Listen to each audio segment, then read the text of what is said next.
Good morning, welcome to a live talk program. This is Lorgab here, your host on Revive Reform Radio, doing our live talk program covering current events on this year Thursday morning, Rise and Shine. And this morning here, we're looking at the topic problem with running lean and selfish. The problem with running lean and selfish. So this is our live talk program here. So welcome, and hopefully you had a blessed night rest and ready to take on the challenges and take the opportunities that come your way this day. Thanks for joining me. Let us pray. Our Father, who art in heaven, I thank you for the blessings of your word. I thank you for the blessings, dear Lord, of knowing thee and learning of thee.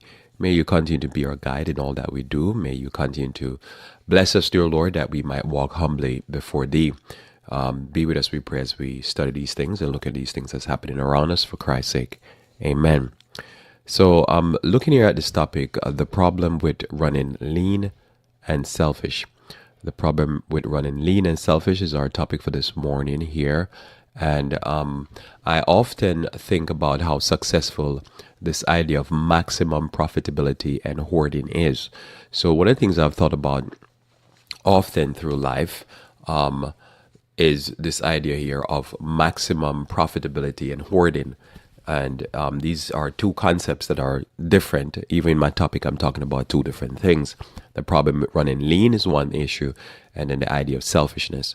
So anyhow, the idea here, so what I'm going to try to explore, and I've been thinking about because of a lot of what I've been looking at's going on in the media when it comes on to the reporting of, just our regular current events going on, and then some of the investigative pieces as to what keeps some state poorer than others, why Alabama and states like that are so poor, why certain cities and so forth are so poor. So just looking at it and then often thinking about, what businesses require of people, what business owners require of the state and local governments in order to do business in their city. And it brought to my mind this topic here that I'm looking at, which is the problem with running lean, because this is how I see it. It's like you're running lean, and as you run lean, then there's not much left over. So this is what it is. So, but I'm often think now, what is the long-term benefits of running lean like that? Because you can only run lean for so long. And so has it worked, because when you look at throughout the history of humanity, where you want to get maximum profitability but minimum input, did it ever work? And what has it led to throughout the centuries? And as we look at how business run and how you deal personally, because a lot of what I do here, one has to internalize it personally. Because it's one thing to say, well, you can't change the world, which is true, but you have control over you. And so I often think, how successful is this idea of maximum profitability? Because whatever the world does and say it's successful, you could bring that type of business in your home. You could run your home this way. You could run your body this way. And so I want to talk about all of that, because that's why this is important. It's looking at the individual, because remember, we're a collective mass of people. Whatever principles we have in the mass, we often live it out in our personal lives. And so if it's a unchallenged philosophy that is in secular society or in the church, people will accept it and conform to it only to ruin themselves. So I've think about it over the years, running lean, maximum. You're running lean as possible. You putting in as little as you can to get as much as you can. And normally you would say, well, that's the best way to run. But does it really work? And as you analyze the history of humanity with slavery and with all these different business concepts of, maximum capitalism and all that, did it really work? And my premise here is that I don't believe it did. And I've been investigating this, so to speak, by looking at other things that people investigate. And as I look at it, I cannot see how this worked. Now, it might seem to work short term for those who are doing it, but it is not working long term. And this is, to me, where the Bible talks about these things, why these things are so important to look at. Hoarding is the same idea. I'm sure you've heard of people who hoard. They will stack up as much acorn as they can, stack up as much gold, and yet they lived a life that you were thinking, what is it? They're poor because they live so poorly, but yet they have so much that they're holding on to. And so this is why I say the problem of selfishness or the problem of running lean, because a person could be running lean because they're selfish, not because they don't have, but because their selfishness. It's that's why I believe sin causes us to be mentally ill. Because even trying to analyze that concept, it breaks my mind. Also, here is that how these practices affect individuals, their relationship with others, their relationship with the environment, and their relationship with God. How does that happen? Because you can be running lean and it affect all of that. You could be running lean and it affect, you could be running very selfish and it affect all of that. It to me is there's this concept that is connected. So I want you to think about it and layer this idea over the next hour with you. So notice in Ephesians chapter 4, verse 29 through 32. Ephesians 4, verse 29 through 32. Let no corrupt communication proceed out of your mouth, but that which is good for the use of edifying, that it may minister grace unto the hearer. And grieve not the Holy Spirit of God, whereby you are sealed unto the day of redemption. Let all bitterness and wrath and anger and clamor and evil speaking be put away from you with all malice. And be ye kind one to another, tender-hearted, forgiving one another, even as God, for Christ's sake, hath forgiven you. So here he says, let no corrupt communication come out of your mouth in verse 29. And make what comes out of your mouth be good for edifying. In other words, it had value. It increases the person who is hearing it, and it ministers grace. That means instead of a person gets wrath when they hear you speak, they get grace. Now, this text is important to me because Paul here summarizes and communicates very beautifully what we are supposed to be in our lives. This is to me the opposite of running lean or selfish. You are constantly trying to bless. You're constantly trying to minister grace to others. You're constantly trying to edify. So when a person hears you speak, they say, I've gained something from what you said. That had value to me. That made me increase. But you could often think about it that a person could speak and that take away your peace, your happiness. You don't feel grace, you feel wrath. Or they speak and you realize that your life, your brain, your neurons, everything has just been diminished. You've just lost something, not gain. And that's not what we want as our personal experience when we hear the word or when we hear communication from somebody else. We want to be able to grow. And this to me is the difference. The difference is simply between running lean and selfish. To be like Christ, it is that we give and we bless. We increase, we try to bless everything we can as much as is possible within our powers, within reason. So he admonished in verse 31, let all bitterness and wrath and anger and clamor and evil speaking be put away from you with all malice. Malice is when you cannot hold somebody up for what they do. And wrath and anger and clamor. All this thing. Because this takes away. Often a person who is a complainer is a person who is only focused on what they need to receive to make them happy. They're not preoccupied with how to bless others. They can never enumerate what they have done per se to bless others. They just often about me, me, me, me, me. And yet, what it is that when you start to become a blessing, the environment you have around you is a blessed environment. Blessed environment, but they always wounded. Somebody always doing them something wrong. And yet they don't talk about how much good they do to others. Notice in verse 32 it says, and ye be kind one to another, tender-hearted, forgiving one another, even as God for Christ's sake had forgiven you. So one thing when you deal with human beings, you'll have to always be merciful and kind and forgiving, because human beings do what they ought not to do. So here we start. The problem, as I say, with running lean, because when you run lean, And I hopefully I'm using the right term here. But when you run lean, you're running with as little as possible. You're putting out as little as possible. You're just existing. This can be in so many aspects of our life, and when you think about it, it can be so much, because you could think a person, we could be talking about, say, our relationship with God, our worship, our religion, and everything that is put forth in the Bible. The person like want to be stingy when it comes on to their devotion to God, when it comes on to their faithfulness to the Word of God, faithfulness to time with God, and they're thinking they're robbing God or they benefit themselves because they're hoarding their time. They want it all for themselves, for whatever their selfish pleasures are, but they end up robbing themselves. So that's the problem with this idea here of running lean or running, tight. You run, running with the least amount of input that you can get,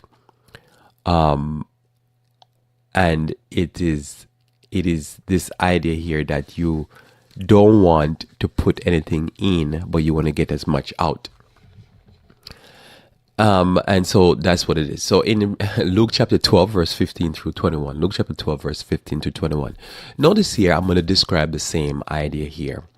And as I say, I could probably say running stingy. I'm going to describe the same idea here, but I'm going to describe it in Luke chapter 12, verse 15 through 21, in the person's reaction. Now, this Christ going to use a parable to describe a person's now behavior to God and their fellow human being. And if you notice here, it is they're just okay, just wanted to address something here. So notice here in Luke chapter 12, verse 15, it says, "And he said unto them, Take heed and beware of covetousness, for a man's life consisteth not in the abundance of the things which he possesseth." So he's saying, beware of covetousness, because you could just want all. This could identify a person who's like a hoarder, or a person who they want it all. When they say the money needs to be divided, the person say one for you and two for me. And what it is that they're not kind. It's just about what they have. Notice here, and he spake a parable unto them, saying, The ground of a certain rich man brought forth plentifully. And he thought within himself, saying, What shall I do, because I have no room where to bestow my fruits? So he had somewhere, but then this is more than he could store. And so his thought could have been, wow, finally have some extra, more than what my barns could hold. What I need to do is I need to think about, oh yeah, there were some people down the road that had some need. Let me give them, or let me bless the work of the Lord. But they don't think like that. They say, well, he don't think like that. He say, I'm going to try to hold everything for myself. So it's always about the self become focused. Nothing else gets anything. Notice here, and he thought within himself and saying, What shall I do, because I have no room wherewith to bestow my fruit? And he said, This will I do. I'll pull down my barns. So he had barns, build greater, and there will I bestow all my fruit and my goods. And I will say to my soul, Soul, thou hast much goods laid up for many years. Take thine ease, eat, drink, and be merry. But God said unto him, Thou fool, this night thy soul shall be required of thee. Then where shall those things be, and which hast thou provided? So is he that laid up treasure for him, and is not rich towards God. So lay up a treasure for himself, and is not rich towards God. So he says, this is the whole idea, the problem with hoarding. The person has a barn. They got more than they could bargain for, or they worked for, or they try to produce. The crop did bountifully that year. And his first thought is, let's build bigger barn. His first thought is not, hey, let's bless God. First thought is not, let's bless the poor. Let's bless some of my family members. Let's bless somebody else. His first thought is like, oh no, I have so much extra that what I could do is I could take more of a break. And instead of saying, oh no, I could actually give some away to the cause of God, to the poor, to some non-profit, to something.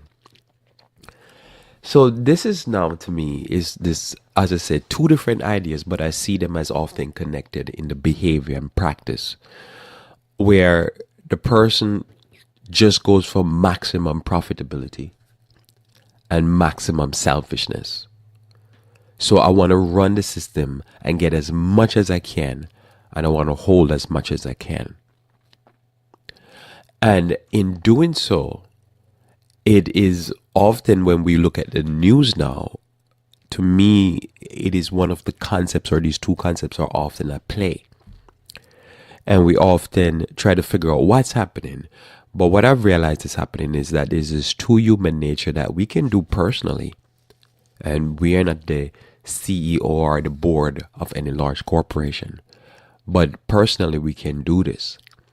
We can run very lean, where it's thin margins, but we have money stored in the bank. Or we can be unkind in our behavior because we're stingy with the blessings that comes out of our mouth. But we can do better, and so forth and so on. So that's it. So keep that thought in mind. Now, there's these questions I want to ask, right? So how do you treat yourself? How do you treat yourself? When I talk about running lean, I don't mean to be a lean body where you have as limited fat and as much muscle and all that. But lean in the sense that it is how you treat yourself. How do you treat yourself? Because I've come to realize that a lot of what people go through with sicknesses and disease is they run lean. They're mean when it comes on to how they treat themselves. They always look to buy the cheapest junk, cheapest food, cheapest sometimes clothing, cheapest everything. And they treat themselves like they're cheap. And the longer I live, the more I realize that we don't need the most expensivest things in this life, but we need to take care of ourselves. We don't need a lot of toxic chemicals. We don't need the cheapest soaps. We don't need the cheapest everything. Because if you apply the principle of we have one life to live, how do you treat yourself? As I say, you don't need, gold-plated toilet seat, as an example. That's unnecessary. It's going to be cold in the winter anyhow. But how do you treat yourself? And as I say, you can run so lean and you can be so selfish that you could be hoarding money and killing your creature comfort. And I know many people who does this. They'll say they have the money in the bank, and in the winter they're cold. And they have the money. Now, we're not talking about somebody that don't have the money and have to sit there with a fan in the window and try to get some cool from it. But in the summer they're hot. In the winter they're cold, and they have plenty enough money to go. Money that they're gonna die leave. But yet they're holding on selfishly. And it seems so counterintuitive. It seems so ridiculous because it contradicts itself. You make the money and save up the money, save up your little acorns like a squirrel, so that you can take your creature comfort, and then you hold the money as a security blanket while you're suffering. And to me, that's part of the, as I say, the individual level. You're running lean, and you're running lean at your own hurt. You could run lean, like how you treat yourself could be. The question is, how do you treat others? Because there's people who treat others poorly that are in their lives. And they don't do much better, in other words, than the corporation in a community. The corporation in a community is like, I provide a job. I provide jobs in the community. But the community is falling apart. The schools are falling apart. The roads are falling apart. And they say, well, we don't want to pay no taxes, but we provide jobs. And the same as a person. A person could be in a house. And I've seen people do this. They're in a house and they treat their kids terrible. There's not much kindness and love. But they will tell the kids, I'll provide a house for you. I'm like, okay, you have somewhere to live, but I feel like terrible living here. It's, people need more than just somewhere to sleep. Need some love. But long term, running the system like that, similar to a corporation, is like great. Yeah, you keep all the tender love and mercy, but is that really good for you long term? Because if you're in a bind, you think anybody's gonna bail you out, or want to, or see you as something nice. So this is, to me, is the similar idea. You see it in life. As I say, bear with me as I work through this principle, because I see this as the same thing. That you have a person, they could run just like a corporation, because remember, a corporation is simply people at the helm. And people at the helm who are not thinking, how do you treat the environment around you? Because you think about a person that would have their yard. They live in the yard and garbage is all around the yard. And yet you say, well, look at the way this person treat the yard. Imagine that same person now become the corporate leader of a major corporation, become the CEO of a major corporation. And you look at the way they run the yard, you say they're going to run the society just like that. They're going to pollute everything because they don't think it's a big deal. They think it's okay. You know, I was reading recently, I think yesterday or the day before, about ticks, and that there's an increase in ticks across the United States, and there's an increase in deer and all that. But some of the things they were saying, because ticks also travel on rodents and mice, field mice and stuff like that, that it's important to make sure you clean up around your yard so that you don't harbor a lot of mice or mouse or rats or anything that the ticks is going to take a ride on. Because if you harbor them, then you end up not just having more problem with ticks, or ticks problem only because of, deers, but you have it because of all the other rodents. And you think about that, right? And you say, wow, so the way I treat my environment around me affect me. But you think about it, some people could say, oh no, the way I treat my environment doesn't affect me. It doesn't have nothing to do with me. I don't live out there. I live in here. But the way you treat your environment, it affects you. I remember when I'd moved just to the house that I'm at right now, my house. And I'm at the house, and then I remember I was, after the lawn was done, some of the broadleaf things like dandelion and stuff started popping up. So I went to the Lowe's or Home Depot, one of them. I went to one of the big box store, and I asked this guy, about, what to do. And he said, well, he said, listen, this stuff, you can use this stuff. This stuff is some nasty stuff. This stuff is what they use in Agent Orange back in Vietnam to deforest places in Vietnam and so forth. So he said you could use this stuff. Some of the ingredients are the same ingredients in Agent Orange. But he says it's nasty stuff, and you have to remember, you pour it in your lawn, you can't go in the lawn for a little bit. And then also all that water is going to wash back down into the ground and take all this stuff back into your well. So I'm like, oh yeah, that's a thought. It's going to wash it back into my well, right? He said, yeah, kind of. It's going to run back into the water table. And then you're going to pump it back up and use it. So then I said, oh, okay, I guess I better pass, right? So I passed on it. And then I watched the dandelions keep coming. And then I've been looking for natural things to do. But you keep thinking about it. Everything you pour in, you're going to have to interact with it. So you can think about doing, as I say, you can think about what's going on right now, where all the corporation, hey, look, we want to pay as little tax or no tax at all. I want to get all the benefits towards us. And you think, well, why would they do that? Because they have to drive on the roads.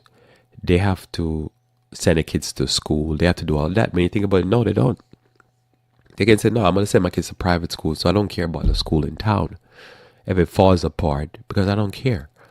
I can pay for a more expensive car that have better suspension, so I don't care if the roads fall apart. I can pay for my own security, so I don't care if the police department is not working and solving crime. I can pay for my own investigator if somebody does a crime against me. I can pay to live in the best part of town, so I don't have to worry about the other part of town falling apart. And so forth and so on. But the same attitude can be taken towards us, where it's just about me, myself, and I, and then everything is falling apart around me, and then it starts to affect me. But until it really affects me, I can be like, I don't care, because I'm gonna run the thing where I can get as much as it out, and I can be as selfish as I can for myself, and I don't leave nothing on the table for anybody else, and I'm just fine with that. And it's the same thing with how we treat God. We can be very unkind in our relationship to God and to the requirements and the teachings of the Bible. And we can always try to make excuse and try to just do just enough that I need to do to get away, without even thought that says, part of my value is what God bring to me, how God bless me, the mere fact that I'm alive, and I need to give back something. But the person be like, no, I'm going to take as much as I can and give as little as I can. And that could be our philosophy in life. I've seen people who do ministry, and they're doing ministry, and people say, man, the ministry blessed me so much, and the person is begging for money. And I'm like, that's a shame, because what's the problem? You have too many people who will, as human, with human beings, if they can get it for free, they'll take it. And that's a tough lesson that I had to learn, because I realized it don't matter. People just want as much as they can get out of something, and they want to put in as little. And they will not kill the goose, I think they call it, that lays the golden egg. They just starve it to death, because they feed it as little as possible, but they want all that golden egg.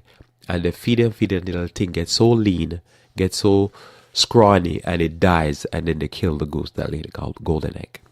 They didn't put back anything in it. But when you bless something, and this is why I love what the Bible talks about, and I say this here, the Bible talks about you treat your wife as your own flesh. Because again, you more you put in is the more you get out. But I always love this, to think about this idea. Okay, you think about like slavery and say, why didn't it work? Because they wanted to get as much as they could out of the slave and keep as much profit for themselves. And you wind it back a little bit further. They say, well, let's make Jim Crow law so we could get as much as we can out of these people. But we're going to keep as much profit. And that didn't work. I worked for a while, but it failed, because it showed itself that at each moment, the person is barbaric.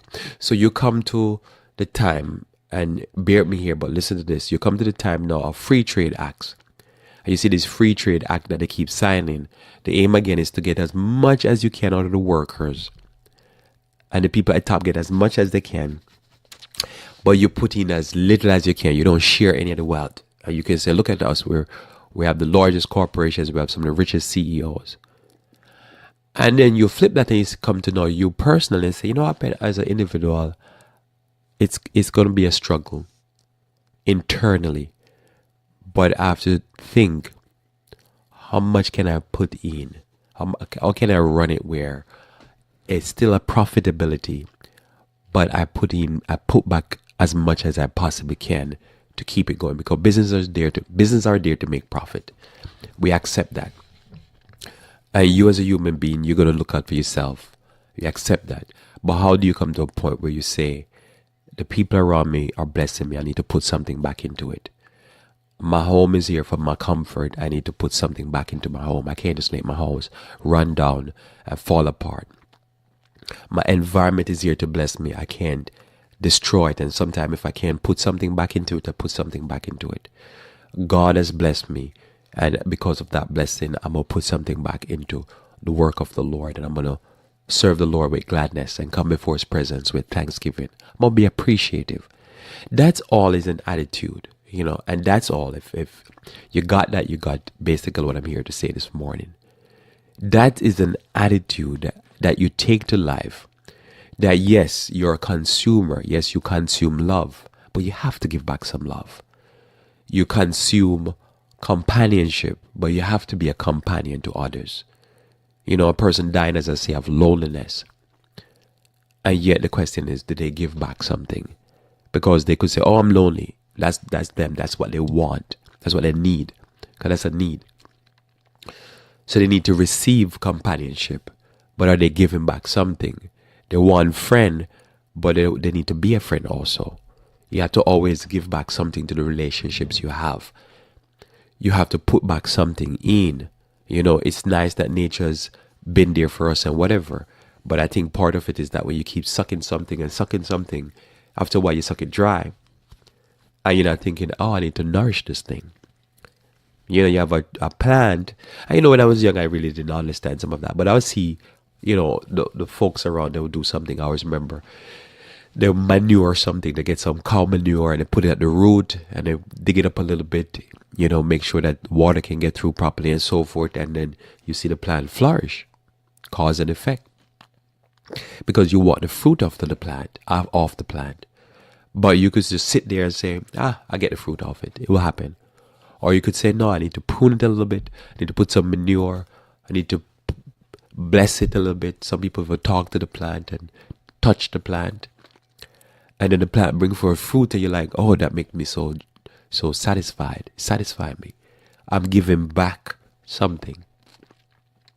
But when you're just thinking about running something lean as possible, just getting as much as you can out of it and being selfish, these relationships die and wither up because it dies for lack of input. It dies for lack of kindness. It dies for lack of caring and just appreciation for what these things are. So you look at places where, as I say, corporations, they want to go in and they want to get all the tax benefits. They leave nothing on the table. They don't say, okay. You want to give us all that, but we'll just give you a little bit back. Okay, just we leave something on the table for you guys. They're like, no, give us all the benefits because we want to make maximum profit. And what we're doing, we're providing jobs. And they've been saying that since the end of the Jim Crow Act, from the 70s, they've been talking this type of stuff. Here we are, how many decades? All that's happened is poor communities are become poorer. The infrastructure of all these communities, wherever they go in whatever foreign country, has become worse. They're not been improved, and if they've improved, they've been improved at the indebtedness of just the people that they're claiming they're employing. Why would they do more for the workers? They're cutting less benefits. Most places, the concept of pension is gone. Pension funds are underfunded, stolen from, gone. What's happening? What's going on? Why is there, as I say, the investment in education not happening for the people that are working for them? Because again, if you're not giving the bonus directly to the worker, the extra, the gravy, we're not talking about what came from reinvestments and stuff like that, just the gravy off the top. Why not give it just directly to the school that the workers' kids go to by putting back something in, putting back something to go back to the infrastructure? But as I say, you can take the same attitude towards your life, your personal life, and think, well, look at these terrible corporations. They don't give back. But you could take the same attitude and be like, you're not giving back. You're not saying, you know what, Ben, I'm gonna give back something to my family at their birthday time, at the New Year's, at something. I'm gonna give a little gravy for you guys here because I appreciate you guys. And this is not your daily bread. This is not lunch, dinner, or breakfast. This is something above lunch, dinner, and breakfast. This is beyond. You need food to eat, but some things are just in the context of kindness. Notice here in Revelation 11 verse 18, it says, and the nations were angry, and thy wrath is come, and the time for the dead, that they should be judged, and that thou shouldest give us reward unto thy servants, the prophets. Those are the ones that were a blessing. And to the saints, and to them that fear thy name, small and great, and shouldest destroy them that which destroy the earth. So you have people, they're unappreciative. They look at what's happening, and I think like, I'll give you an example. I think somebody, you go over in an area, they say, oh, they strip mine a mountain. I think it shouldn't be a requirement. I think it should be the right thing for a person to say, we'll strip mine this, and what we leave back is a park. We clean it up, patch it up, make sure it's secure so there's no mudslide if there's a lot of rain. And then we'll put a park there for the people. We're going to give back something.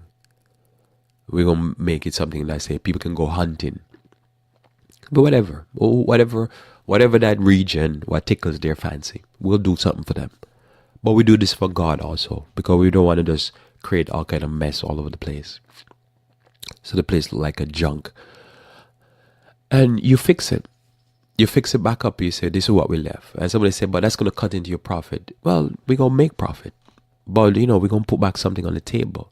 You see, a lot of this has to do not so much with ideology, the ideological bent that the person have, but a lot of this has to do with simply, how you are as an individual, your personality.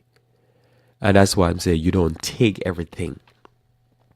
When the money's on the table, you don't say, I want everything. You want to make sure, they say the best deal is the deal where both parties leave and not 100% satisfied. I would think about that. I don't know if this is 100% true, but I understand what they're saying. The best deal is if you and your wife have a disagreement, are you going to come to a compromise, so to speak, or an agreement? It could be that, you go one way, you go the 100% with the wife, or the wife go 100% with you. But sometimes the best, when these things are like, it come to a heated situation, sometimes the best deal is when there's a deal and not each party is satisfied, but not 100%.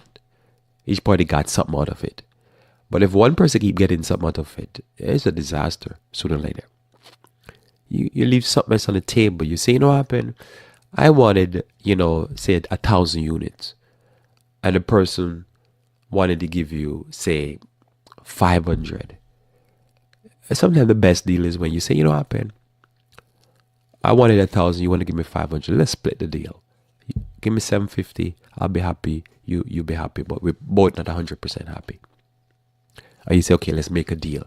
That's some of the best deal, because you leave and it's like, you good? Yeah, I'm good. But when the people have to go protest and the people seeing the infrastructure crumbling, it's not a good deal. And it's the same thing with you personally. You got to look at these things from a personal point of view. That at the end of the day, I know what it is. I want to go into a store and I want to see, say, a phone, and the person is selling it for $800, and I want to go in and say, give me that phone for $400. And the person might take the deal and say, okay, $450. But they're happy. You're not happy, but you got to steal. But sometimes in life, I'm thinking almost all the time in life, I don't want to steal. I want a deal, but I want a deal where the person is happy and I'm happy. And I know some people say, I'll never do business with that person again, so I don't care. And that's true. But you think about it, many of these things, relationships in our life, you do business with a person again. And the person knows that says you're a terrible person to do business with. And that's the same thing when it comes onto a corporation. A corporation or entity, they often do business in the community. They're long-term in the community. But it's a long-term reputation of pillaging and stealing. So it is with you as an individual. If you want to maintain relationships long-term, you got to make sure that you're getting something and the person is getting something. As I said, both parties never going to be happy. Sometimes you have to give up a little bit. And sometimes you have to give up a little bit and you have to, oh man, that paid me, and you squeeze that extra $100 out. But you get something back in return. Now I understand if you're squeezing extra $100 out and you say, man, I can't see, I'm not getting nothing back out of this. Understood. But you shouldn't be doing a deal like that. But the problem with with us is that we want it all. And I understand. But we have to come to a point where we start to exercise our self-control. I say, what happened? I got something yesterday. Now it's today for you.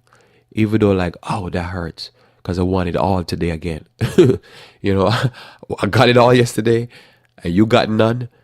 And today I want it all again. And I want you to get none again. I not even want you to get none. I'm not really concerned about if you get none or not. I just want it all. But then you say, man, I got it all yesterday. What happened? You're not going to get all today. I'm going to take some again, but I'm going to give you half today. Here's a little thing for you. But dealing with human beings, I say, it's not to me a corporate problem per se. It's a selfish, hoarding human being problem. It's a problem of human being want to get everything out of it, and they want nothing for nobody else, and don't have the self control to be able to say, you know what happened? We're both hungry, and I've eaten half the food, and you know what happened? I'm not I'm not full, but I have some food in my stomach. Here's some food. It's hard to do as human beings. This is the core problem that we have because of sin.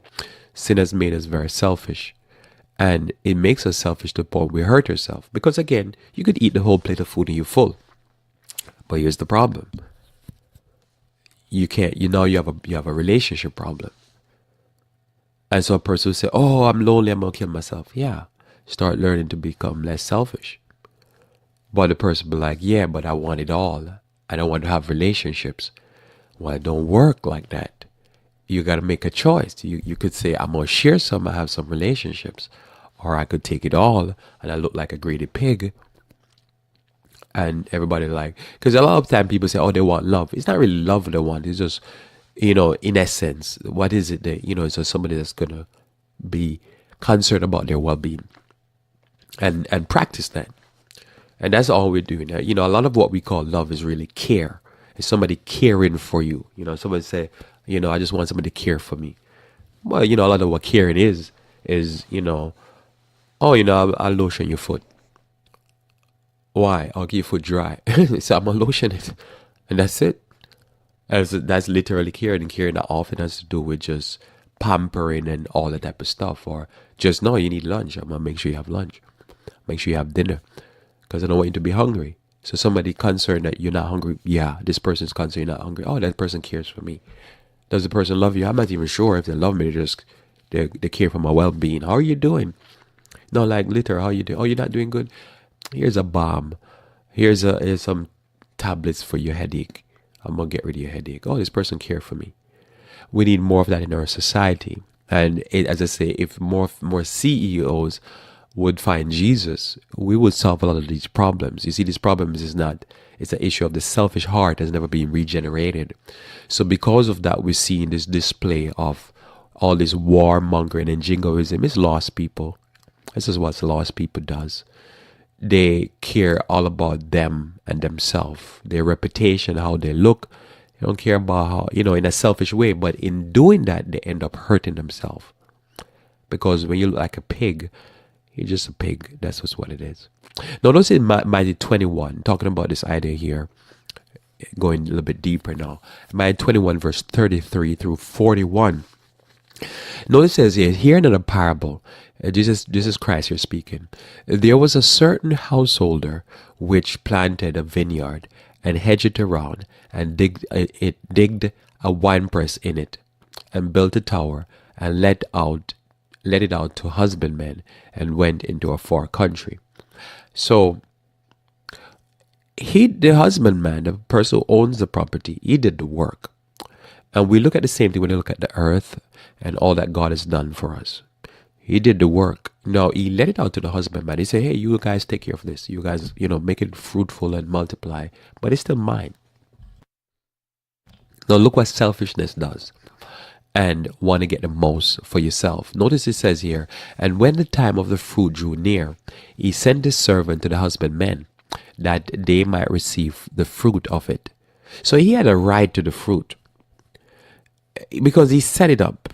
He planted the trees. He did everything that he could. He said, which he planted a vineyard. So the vineyard was planted. It's his property. He set up a wine press in it, so he's supposed to bring forth, he's supposed to get some juice out of it. And what happened? He went to a far country.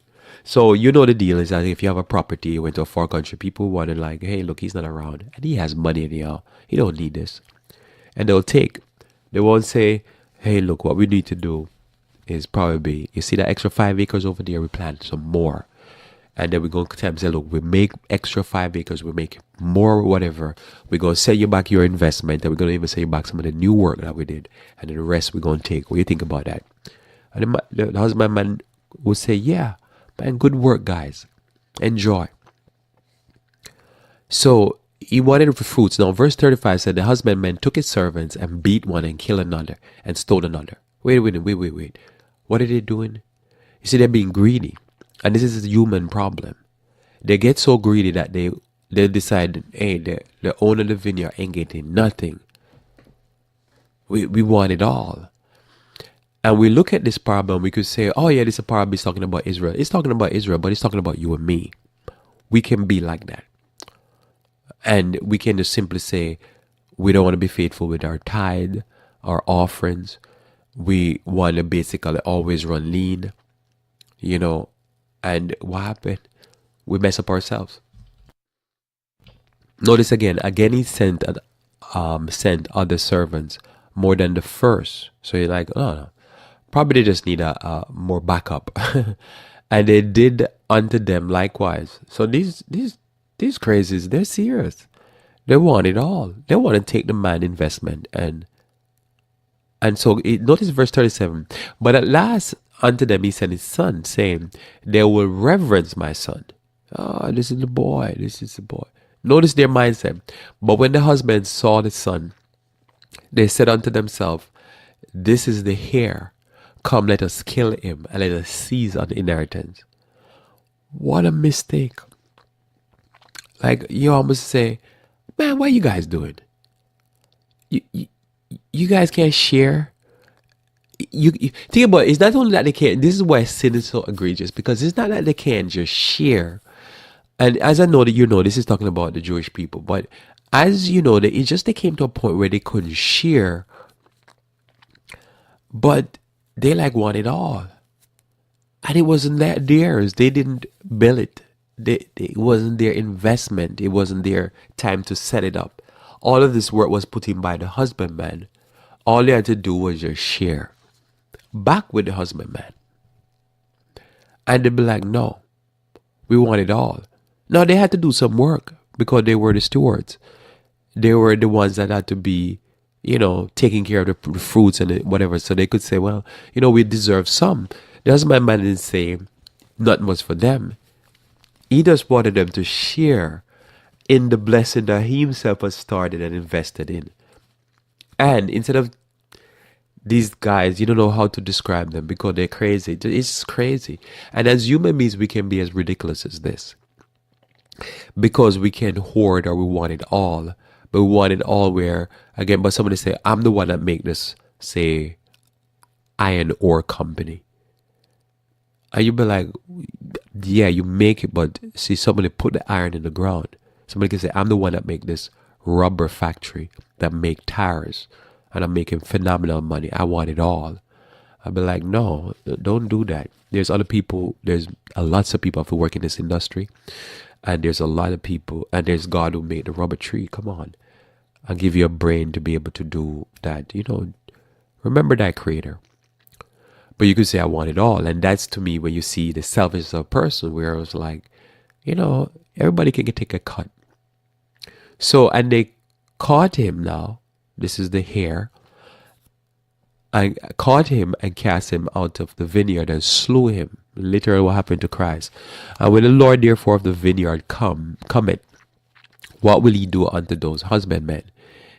They say unto him, he will miserably destroy those wicked men, and will let out the vineyard unto other husbandmen, which shall render him the fruit in their seasons.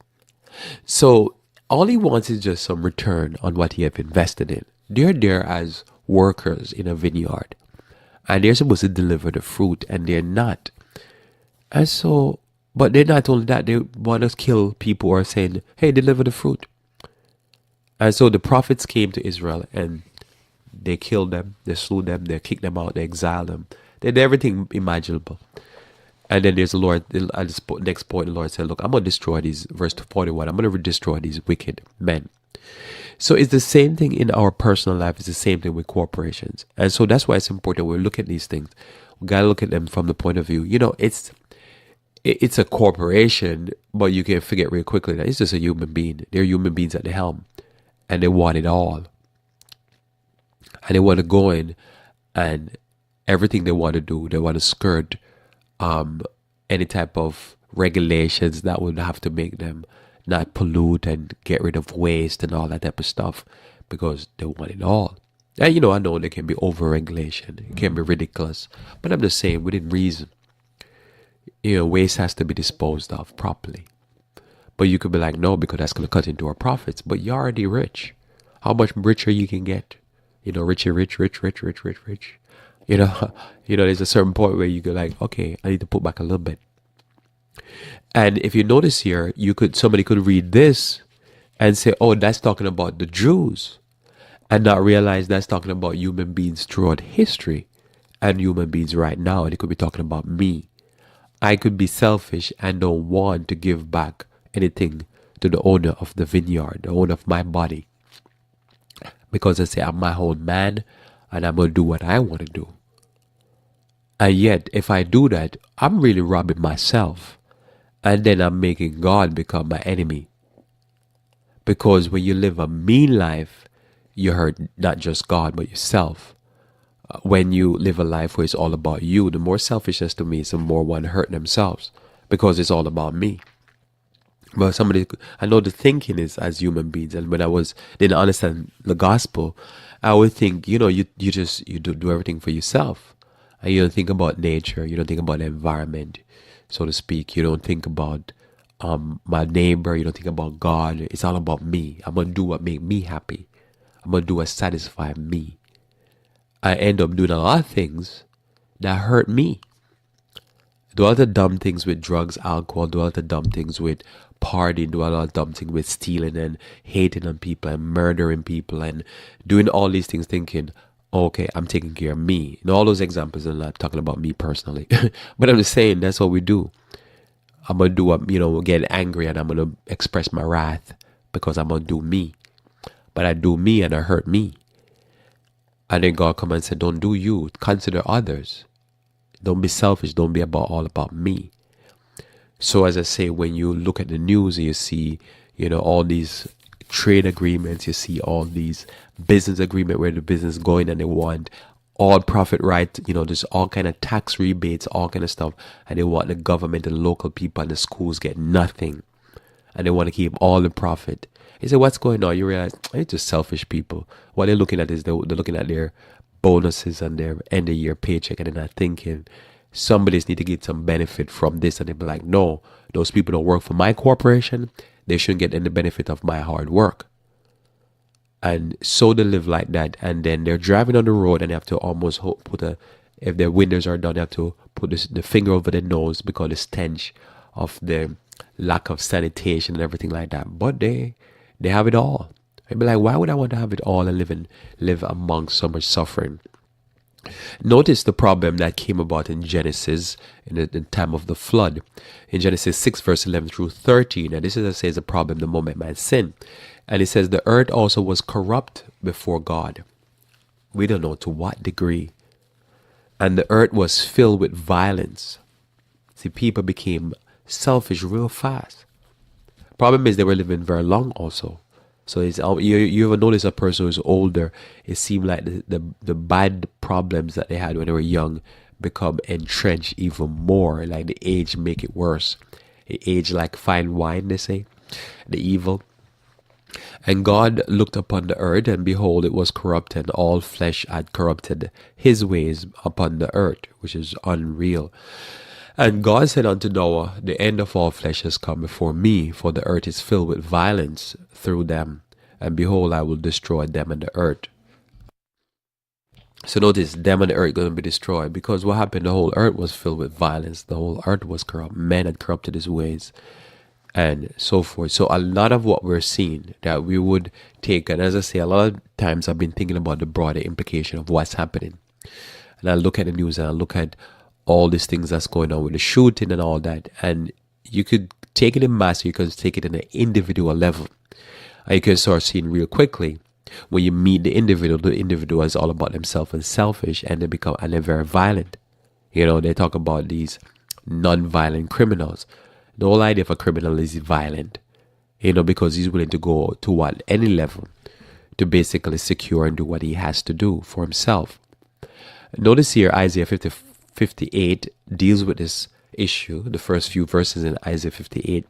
The Bible says, "Cry aloud, spare not, lift up thy voice like a trumpet, and show my people their transgression, and the house of Jacob their sins.